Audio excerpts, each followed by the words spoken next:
बोलिए सदगुरु साईनाथ महाराज की जय। साईं भोले भंडारी की जय। दो खरणी द्वारका माई की जय। आप लोग शांति बनाए। शांति ही संतों का आभूषण होता है। जब तक हमारे भीतर शांति माने हृदय में शांति नहीं है, तब तक हमारा करोड़ों का मालिक है, सब कुछ नष्ट भ्रष्ट है। खूब घर भरा हुआ है धन दौलत से, लेकिन घर में कचाइन है। आगे सोने के थाली में खाना परोसा गया है, खाते नहीं बना, घर में कचाइन है। और शांति है, हमको नून रोटी मिल रहा है, और घर में शांति है, प्रेम है, तो नून रोटी बहुत प्रेम से और खुशी से खा सकते हैं। खा सकते हैं कि नहीं खा सकते हैं? लेकिन घर में सोने के थाली में खाना परोसा गया है और घर में कचाइन हो रही है, तो खाना खा जाएगा नहीं ना। इसीलिए शांति ही सबसे बड़ा धन है, आभूषण। संतों का सबसे बड़ा आभूषण शांति होता है। वो चाहता है कि भाई हम भजन में थोड़ा भी डिस्टर्ब ना हो। सदा वो क्या करता है, संसार से बचता है। संसार के डिस्टर्बी आदमी से हमेशा दूर रहता है कि भाई कोई आकर हमको डिस्टर्ब ना करे। डिस्टर्ब करेगा तो वो भीतर आत्मा में प्रवेश करने जा रहा है, और बाहर कोई डिस्टर्ब कर देगा तो उसका चिंतन बाहर का होने लगेगा कि नहीं होगा। कोई आकर गाली देगा तो डिस्टर्ब हो जाए, कोई आकर उल्टा सीधा बोल देगा तो डिस्टर्ब हो जाए। इसलिए भक्त को हमेशा शांति बनाना चाहिए, हमेशा उपद्रवी व्यक्ति से दूर रहना चाहिए। दुष्ट व्यक्तियों से हमेशा दूर रहेगा, वही शांति से एकाग्र पूर्वक भजन कर भगवान को प्राप्त करेगा। आज जो संसार में हैसो करेगा वो भजन कर ही नहीं सकता, क्योंकि भजन शांति का विषय है। इसलिए हम साईं चरित्र के माध्यम से हम तीसरा अध्याय शुरुआत करने जा रहे हैं। उसमें से कुछ हम प्रस्तुत करने जा रहे हैं, कुछ यो भी प्रस्तुत करने जा रहे हैं, जिसे आप लोग को सुनाएंगे। और सुनाएंगे तो उस योबी से ऐसा प्रस्तुत होगा कि साईं बाबा हमको मुक्ति के दिशा की ओर संकेत कर रहे हैं कि मुझे ऐसे भजोगे तो मैं तुझे मुक्त कर दूंगा। यानी संसार बंधन से छुटकारा कर ईश्वर से मिलाकर सदा के लिए मुक्ति दे दूंगा, साईं बाबा कह रहे हैं। इसलिए हम साईं चरित्र के तीसरा अध्याय से आप लोग को ये ज्ञान विज्ञान प्रस्तुत करेंगे। बोले सदगुरु साईनाथ महाराज की जय। ओम साईं राम। बाबा ने सामा की ओर दृष्टिपात कर कहा, जो प्रेम पूर्वक मेरा नाम स्मरण करेगा मैं उसकी समक्ष इच्छाएं पूर्ण कर दूंगा, उसकी भक्ति में उत्तरोत्तर वृद्धि होगी। देखिए, बाबा ने अपने भक्त सामा से कह रहे हैं कि जो मेरा प्रेम पूर्वक नाम स्मरण करेगा, मेरा चरित्रों का भी गायन करेगा, मेरा नाम ओम साई प्रेम पूर्वक हमेशा चलते फिरते काम धंधा करते हुए, खाना बनाते माई लोग खाना बनाते हुए, बर्तन मांजते हुए ओम साई का गुज हमारे हृदय में होना चाहिए। ऐसा नहीं है कि हम लोगों को सुना रहे हैं ओम साई खूब भक्ति दिखा रहे हैं। भक्ति दिखाने की वस्तु नहीं है। अपने मन में श्रद्धा रखकर, भगवान पर विश्वास कर ईश्वर पर, गुरु पर विश्वास कर, अपने हृदय में ही ये गूंज होना चाहिए। हम जाने कि हमारा साईं जाने। साईं तो त्रिकालदर्शी है, सब भक्तों की मन की बातों को जानता है। ऐसा नहीं है कि आप क्या कर रहे हैं आपके के मन के डायल को नहीं पहचाने। साईं हर व्यक्ति के मन को डायल को पहचानता है कि किसके अंदर क्या है, कौन मेरे कितना भक्ति भजन कर रहा है। इसलिए हम गुप्त रीति से साधना करें। और जो गुप्त ऋषि से साधना करता है, हमेशा भजता रहता है, भजन करता रहता है, प्रेम पूर्वक गायन करता रहता है, तो साईं पूर्णता की ओर यानी मुक्ति के तरफ, आत्मा के तरफ, परमात्मा की तरफ आपको ले जाएगा। किसके तरफ? अब बहुत से व्यक्ति है कि भाई दिखाते हैं कि खूब भजन कर करके हम बहुत बड़ा भक्त हूँ। ऐसा बनकर ईश्वर को प्राप्त नहीं किया जाता है। बड़ा बनकर, बड़ा भक्त बनकर ईश्वर को प्राप्त नहीं किया जाता है। छोटा भक्त बनकर ईश्वर को प्राप्त किया जाता है।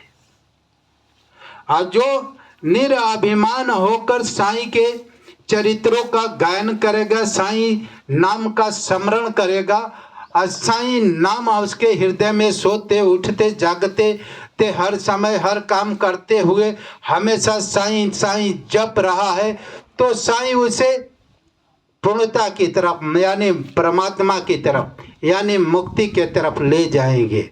आगे चलो। जो मेरे चरित्र और कृतियों का श्रद्धापूर्वक गायन करेगा, उसकी मैं हर प्रकार से सदैव सहायता करूंगा।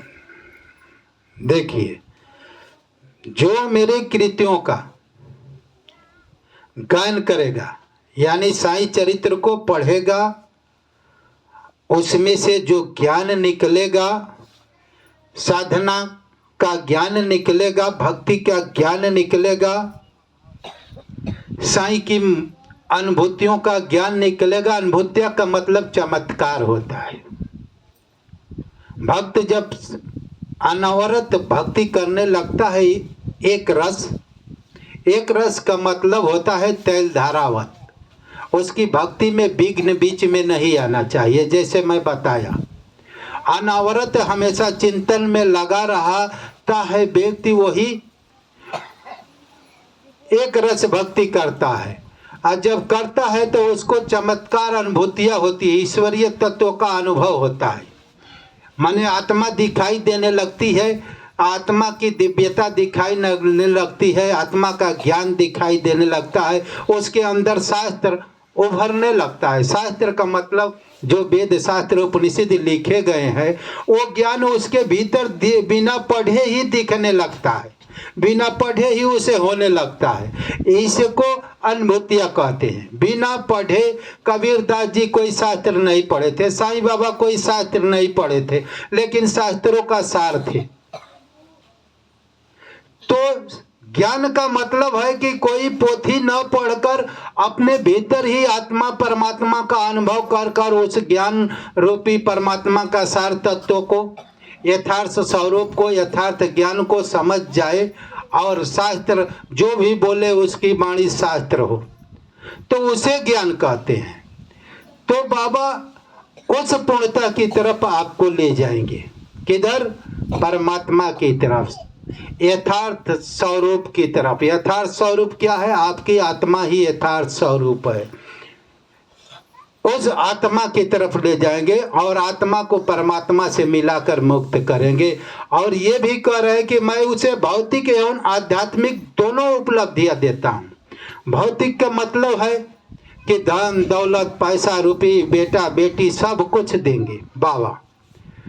भक्त को खाली भजन दे देंगे और भक्ति दे देंगे तो भक्त इससे ही संतुष्ट नहीं होगा। साईं बाबा जानते हैं कि मैं भक्त को खाली भजन दे दूंगा तो उससे संतुष्ट नहीं हो, उसको संसार में जीने के लिए धन दौलत की भी आवश्यकता है।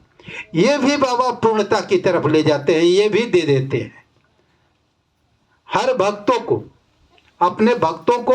और कहते हैं कि मेरा भक्त मुझे धन के लिए चिंतित न रहे, मैं उनको धन दौलत देता हूँ, मेरी भजन करें और जो उनका काम है वो कार्य करें। हम उनको उसी कार्य में बढ़ोतरी कर कर उन्हें धन दौलत सब कुछ परिपूर्ण कर दूंगा। आगे चल।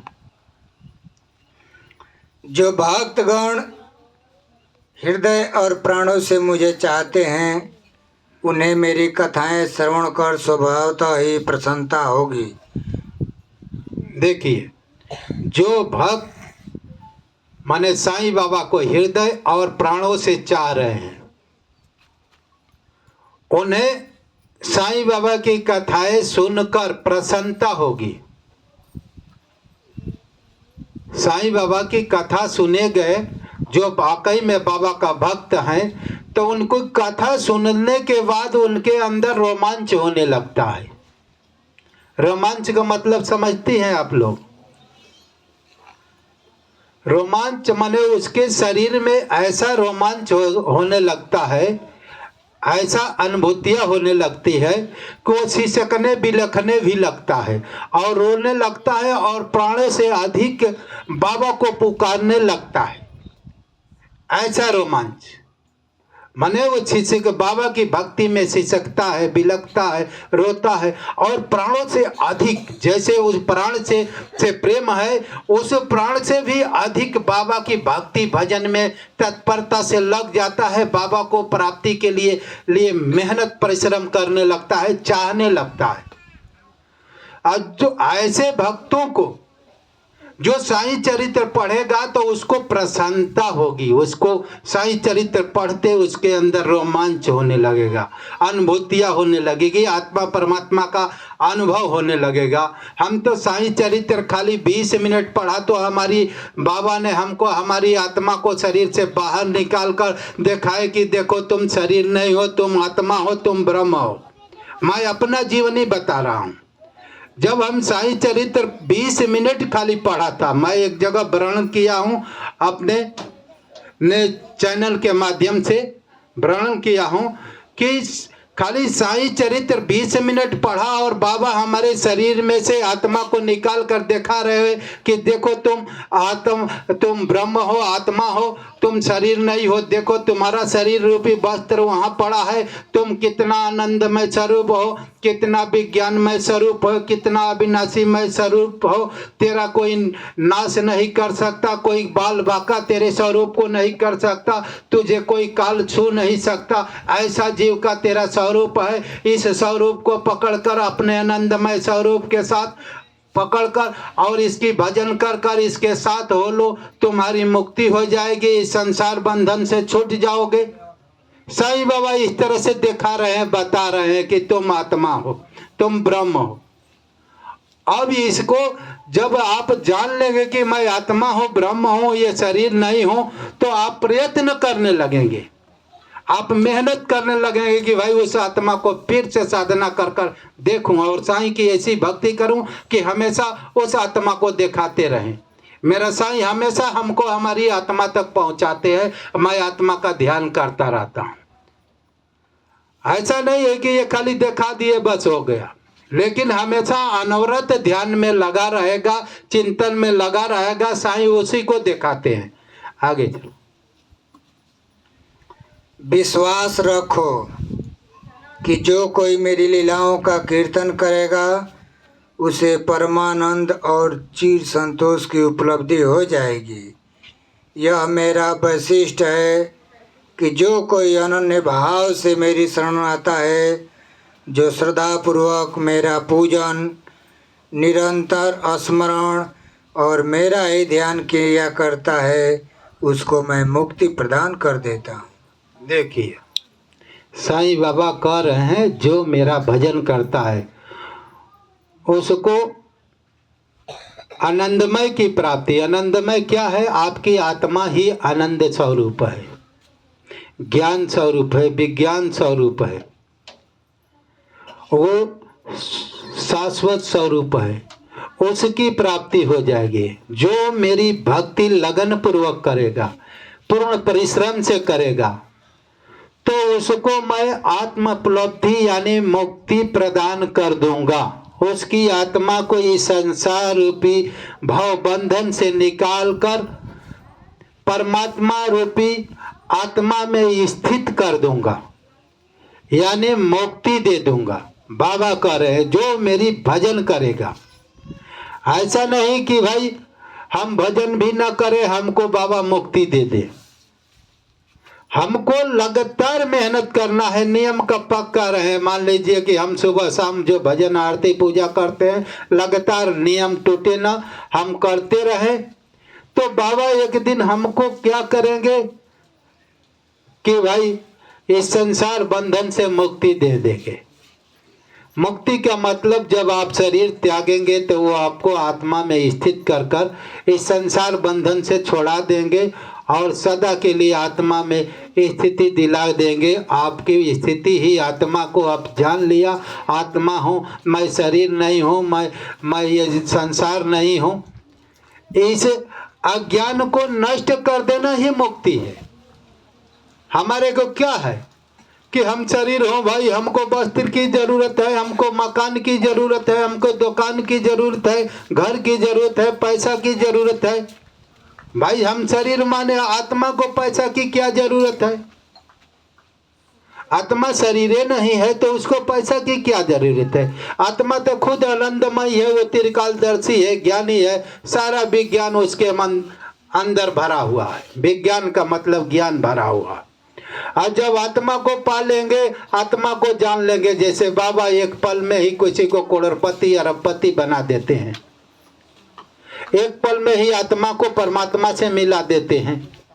वैसा शक्ति आपके अंदर आ जाएगा, एक पल में ही आप सृष्टि का निर्माण कर दे सकते हैं। ऐसी शक्ति आ जाएगा तो आप देह के चक्कर में कैसे रहेंगे? देह गए के है, शरीर को धन दौलत की आवश्यकता है लेकिन आत्मा को नहीं है। आत्मा तो वो ईश्वर का स्वरूप है, ईश्वर इतना पावर आ जाएगा, जैसे ईश्वर के पास पावर है वो आत्मा के पास, साईं बाबा के पास ईश्वर के समान पावर आ गया है। इसलिए तो हम भजन करते हैं, वही पावर साईं बाबा के समान हमारे अंदर पावर आ जाएगा कि हम भी लोगों को कल्याण कर सकते हैं, हम भी लोगों को मुक्ति दे सकते हैं। हर आत्मा के अंदर ये शक्ति है। हर आत्मा परमात्मा का ही स्वरूप है, वहां हमको पहुंचने की जरूरत है। आगे जो नित्य प्रति मेरा नाम स्मरण और पूजन कर मेरी कथाओं और लीलाओं का प्रेम पूर्वक मनन करते हैं, ऐसे भक्त में सांसारिक वासनाएं और अज्ञान रूपी प्रवृत्तियां कैसे ठहर सकती है? मैं उन्हें मृत्यु के मुख से बचा लेता हूँ। देखिए, जो नित्य साईं नाम जाप करता है, साईं चरित्र पढ़ता हो, साईं का भजन आरती वंदना करता हो, साईं का नाम स्मरण बनाया रखता हो, तो उसके अंदर सांसारिक वासनाएं नहीं रहती है। सांसारिक वासनाएं उसका नष्ट होने लगती है। सांसारिक वासनाएं का मतलब धन की चाहत, पैसे रुपये की चाहत, उसके अंदर संसार में जो हैसो करने की ये स्थिति समाप्त हो जाती है। वो जो भी लगन से ऐसा नहीं कि भाई आपको बाबा ऐसे नहीं कर रहे हैं कि भाई आप दुकानदारी धंधे धर चला रहे हैं, खेती बाड़ी कर रहे हैं, इसको मत करो। करेंगे, धंधा करेंगे लेकिन उसमें वासना नहीं रहेगी। खेती करेंगे उसमें वासना नहीं रहेगी। पैसा कमाएंगे, खूब कमाएंगे, लेकिन पैसा में वासना नहीं रहेगी। वासनाएं दूर कर देंगे, आप मालामाल होते जाएंगे, लेकिन वासनाएं नहीं, वासनाएं आपका बाबा नष्ट भ्रष्ट कर देंगे। तो और जब वासनाएं नष्ट हो गई तो आप आत्मा की तरफ जाने लगेंगे, परमात्मा की तरफ जाने लगेंगे, आप मुक्ति की तरफ जाने लगेंगे। इसीलिए बाबा कह रहे हैं कि हमारे भक्तों को संसारिक जो नित्य भक्ति करते हैं, नित्य प्रेम करते हैं, नित्य हमको श्रद्धा भक्ति से निवेदन आरती पूजा करते हैं, उनको कैसे वासनाएं रह सकती है? वाकई में जो भक्त बन जाएगा उसको कोई वासनाएं नहीं रहती है। और वो जब वासनाएं नष्ट हो गई तो आत्मा परमात्मा की यात्रा करने लगता है, परमात्मा का ध्यान कर मुक्त हो जाता है। मेरी कथाएं श्रवण करने से मुक्ति हो जाएगी, अतः मेरी कथाओं को श्रद्धा पूर्वक सुनो, मनन करो। सुख और संतोष प्राप्ति करने का सरल मार्ग यही है। इससे श्रोताओं के चित्त को शांति प्राप्त होगी और जब ध्यान प्रगाढ़ और विश्वास दृढ़ हो जाएगा तब अखंड चैतन्य घन से अभिन्नता प्राप्त हो जाएगी। केवल साईं साईं के उच्चारण मात्र से ही उनके समस्त पाप नष्ट हो जाएंगे। देखिए बाबा क्या कर रहे हैं, खाली साईं साईं जपने से उन्हें मुक्ति दे दूंगा, ऐसा नहीं है कि खाली आत्मा और परमात्मा का ज्ञान ही करने से होगा। साईं आपको आत्मा का ज्ञान नहीं हुआ है, परमात्मा का ज्ञान नहीं हुआ, लेकिन साईं चाह देगा कि मैं इन भक्तों को मुक्ति कर दूं, तो बिना आत्मा परमात्मा का ज्ञान किए ही जब आप शरीर त्यागेंगे तो आत्मा परमात्मा का ज्ञान कराकर मुक्ति दे देगा कि भाई जाओ। ये पावर उसके पास रहता है, गुरु के पास ये पावर रहता है, जिसको चाहे उसको मुक्ति दे देता है। और वो मेरी भक्ति करते करते चैतन्य घन से अभिन्नता प्राप्त हो जाएगी। चैतन्य घन का मतलब है आपका आत्मा ही चैतन्य है, और घन का मतलब वो ज्ञान स्वरूप है, विज्ञान स्वरूप है, अध्यात्म स्वरूप है आपकी आत्मा। उससे अभिन्नता प्राप्त होकर मैं आत्मोपलब्धि प्राप्त कर दूंगा, यानी मुक्ति दे दूंगा। साईं बाबा कह रहे हैं खाली कितना साईं साईं नाम का स्मरण करते हुए, हम कार्य करते हुए, धंधा पानी जो घर की गृहस्थी कार्य करते हुए हम मुक्ति दे दूंगा। तो इतना सरल भक्ति कहाँ है? खाली साईं साईं जपो और मुक्ति देने के बाबा। बोलिए सदगुरु साईनाथ महाराज की जय।